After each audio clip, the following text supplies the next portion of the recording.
Welcome back to another video, friends. Today we are going to talk about how to set pattern in geophone next, guys. How can you set pattern in geophone? Today we are going to talk about this setting. So before starting video, friends, I want to tell you, if you're new in my channel, so please go and subscribe my channel, click the bell icon and like my videos. So now let's start video, friends. First of all, open your setting app. Then guys, click on security,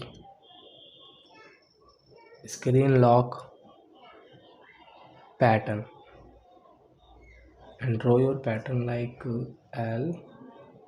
You can choose any pattern, guys, which you like. Next, confirm,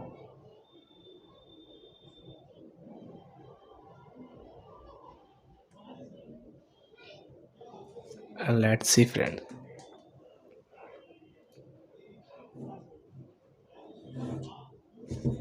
So I think, friends, you have understood how to set pattern in geophone next. So bye bye, friends. Thank you for watching my video.